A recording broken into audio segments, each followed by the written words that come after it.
삼으신 구세주의 넓은 사랑 항상 찬송합니다. 나를 일꾼 삼으신 주 크신 능력 주시고 언제든지 주 뜻대로 사용하여 주소서. 내게 부어주시려고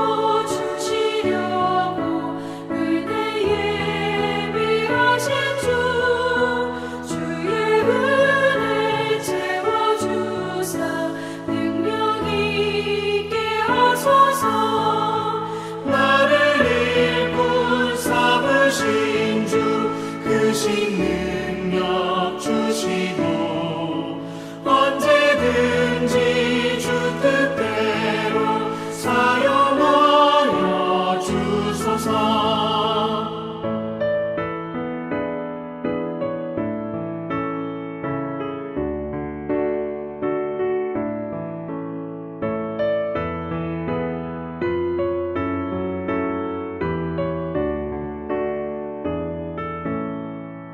죄의 짐을 풀어주신 주의 능력 크도다. 나를 피로 사신 예수 내 맘속에 오소서. 나를 일꾼 삼으신 주 크신 능력 주시고 언제든지 주 뜻대로 사용하여 주소서. 주여 내게 성령으로 충만하게 채우사 생명수가 강물처럼 흐르게 하옵소서. 나를 일꾼 삼으신 주 크신 능력 주시고 언제든지 주 뜻대로 사용하여 주소서. 아멘.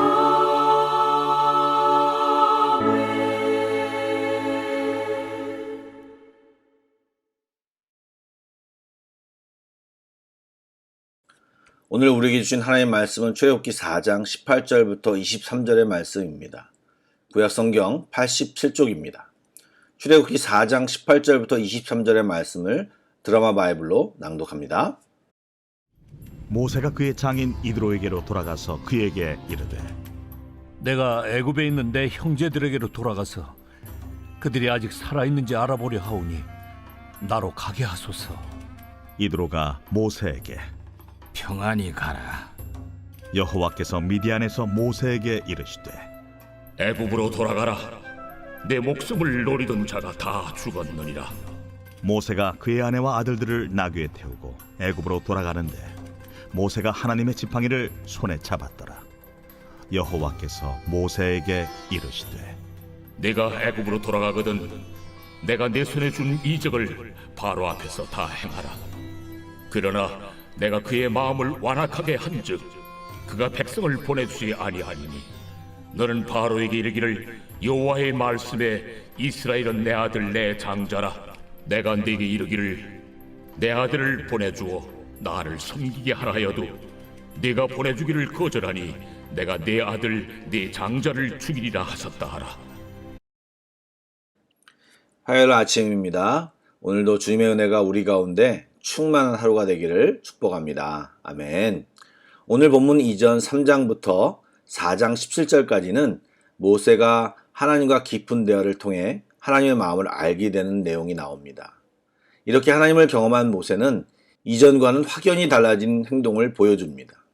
하나님이 부르실 때 여러 가지 변명과 이유를 대며 주저했던 모세는 하나님의 확실한 응원과 부르심을 확신하며 즉각 순종합니다. 말씀 처음부터 명확한 도전을 드리면 우리의 행동의 시작이 언제나 주님의 말씀으로부터 시작하는 것은 굉장히 중요합니다. 사실 우리는 우리가 먼저 욕심으로 뭔가를 정해놓고 진행하면서 하나님이 그 일에 무조건 동의해 주시고 축복해 주시기를 원하는 경우가 굉장히 많습니다. 시간도, 방법도, 그 정도도 모두 내가 정해놓고 하나님 이것을 허락하시고 함께 해주셔야 하나님이고 그렇지 않으면 하나님이 아니다. 기도도 안 들어주면서 무슨 하나님이냐라고 이야기하는 경우가 많습니다. 여러분, 이것은 세상 종교인의 전형적인 태도입니다. 여러분, 이럴 때 우리와 하나님의 입장을 바꿔놓고 생각해 보시면 그런 상황이 얼마나 무례한 행동임을 쉽게 알 수 있을 것입니다. 사랑하는 여러분, 우리 하나님은 인간을 창조하시고 함께 살아가길 원하시는 하나님이십니다. 그러면서도 그분은 모든 세상 만물 위에 계신 절대자이십니다. 우리는 우리의 포지션을 잊어서는 안 됩니다. 정말 바라는 것이 있다면 행동하기 전에 하나님께 확인하고 하나님과 의논하는 것은 하나님과의 관계 속에서 정말 중요합니다. 우리에게 어떤 것이 가장 좋은지를 아시는 하나님께서 그런 대화와 관계 속에서 바른 길로 인도해 주실 것이고 그런 관계 속에서 우리가 행동할 때 하나님의 응원과 축복 속에 기쁘게 나아갈 수 있는 것입니다. 뿐만 아니라 그렇게 행동할 때 혹시 우리 앞에 있는 어려움과 환난도 하나님께 도움을 청하고 떳떳이 도움을 받아 이기고 나아갈 수 있게 되는 것입니다. 지금 모세는 하나님의 부르심을 받고 인생의 급전환을 결정한 뒤 장인 이드로에게 그 사실을 이야기합니다. 장인도 모세의 결정을 존중하고 그를 평안히 가게 합니다. 그런데 그런 장인의 동의와 협조를 얻은 뒤에 바로 하나님의 음성이 모세에게 들려옵니다. 어떤 음성입니까? 바로 애굽으로 돌아가라고 재차 명령하시며 그동안 모세가 두려워했던 문제, 자신의 목숨을 노리던 자들이 다 죽었음을 말씀하시며 모세의 순종을 다시 한번 촉구하고 계십니다. 여러분, 사실 우리가 하나님과의 관계 속에서 얼마나 많은 공수표를 날립니까? 그렇게 하겠다고 말은 많이 하는데 조금만 어렵고 귀찮고 또 바쁘다는 핑계로 순종하지 못하고 다음에 하겠습니다. 조금 이따 할게요. 하다가 불순종하는 것이 얼마나 많습니까? 그러나 우리가 순종하겠다고 결단하고 우리가 제대로 행동하기 시작하면 주님은 우리를 기뻐하시고 응원하십니다. 모세의 즉각적인 행동에 하나님은 기뻐하시고 모세에게 재차 명령을 확인시켜주고 계신 것입니다. 이렇게 모세는 그의 아내와 아들들을 모두 이끌고 애굽으로 돌아가기 위해 길을 나섭니다.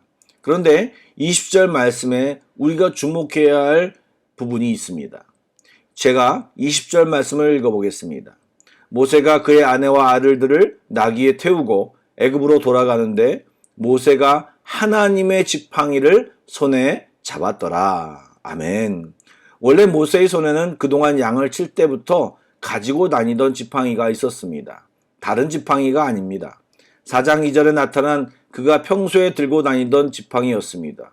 그런데 지금 그 같은 지팡이를 잡고 있는데 그 지팡이를 하나님의 지팡이라고 묘사하고 있습니다.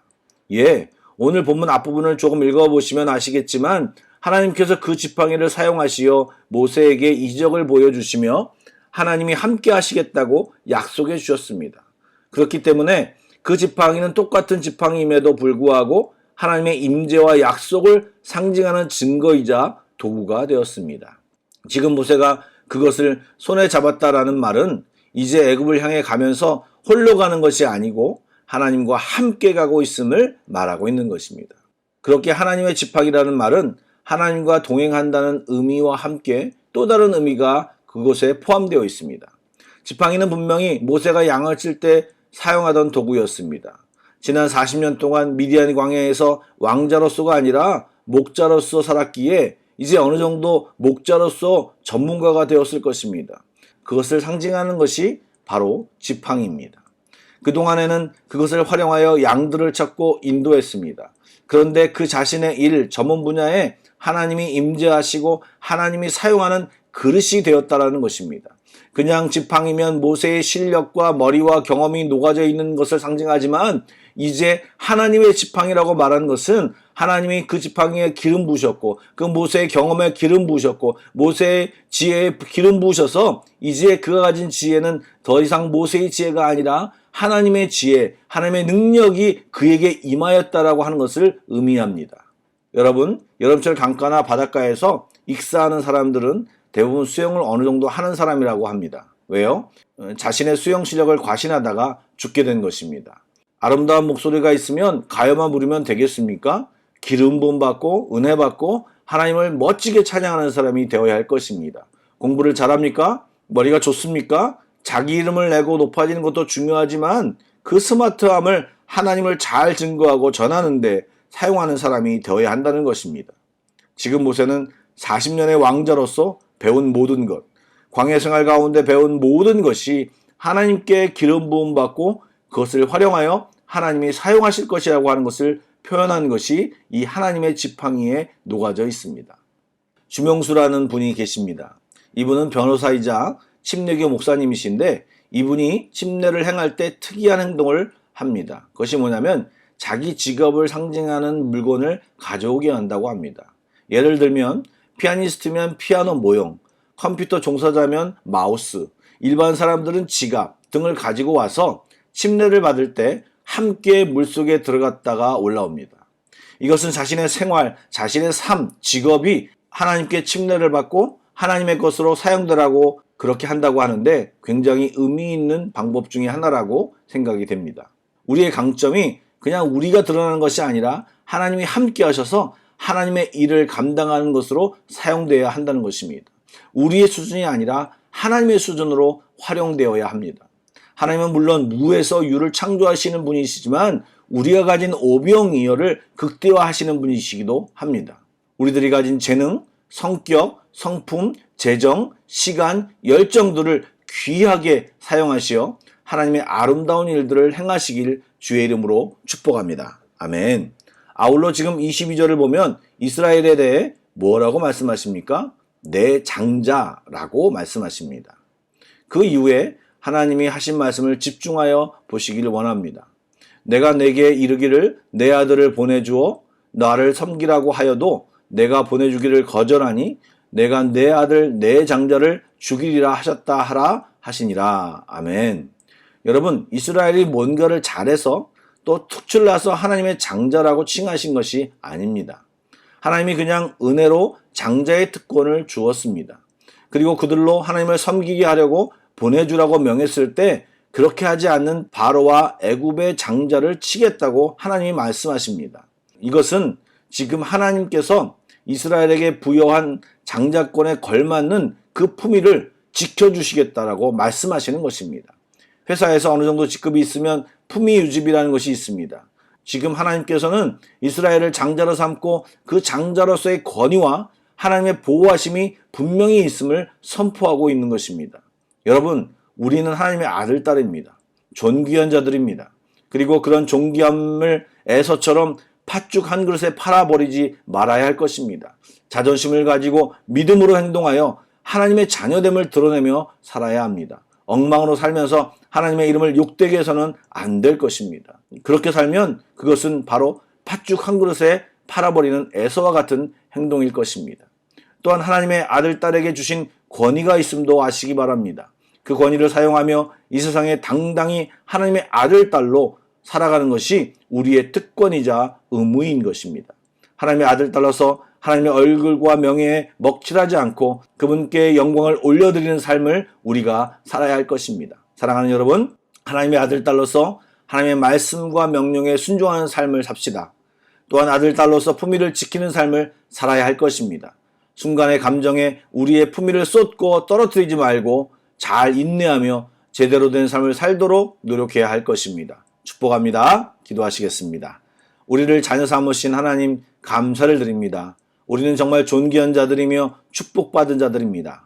우리가 이 세상을 살아갈 때 주님이 주신 이 품위를 지키고 주신 권세를 누리며 살게 하여 주옵소서.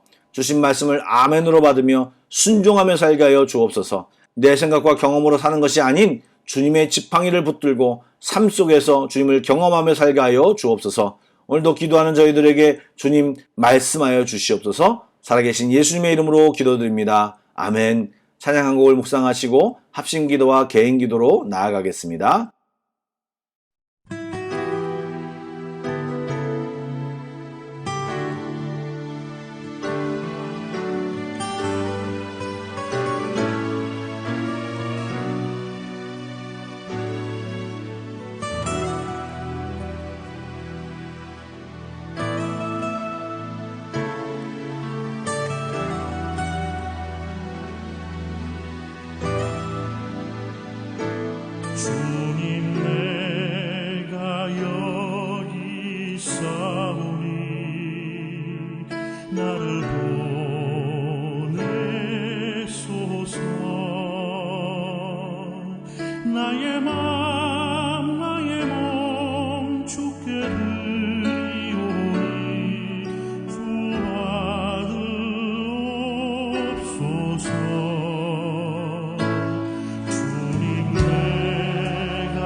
주님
주